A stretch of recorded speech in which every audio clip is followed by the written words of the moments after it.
This how to 1 minute will show you how to limit login attempts in WordPress. Log into your WordPress dashboard and hover over on plugins and click on add new plugin. In the search plugins box, type here limit login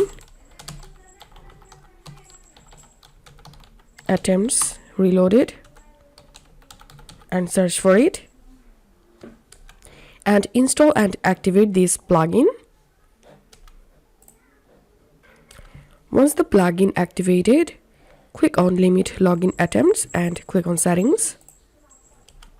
Once you are in settings page, you have to check this box for GDPR compliance.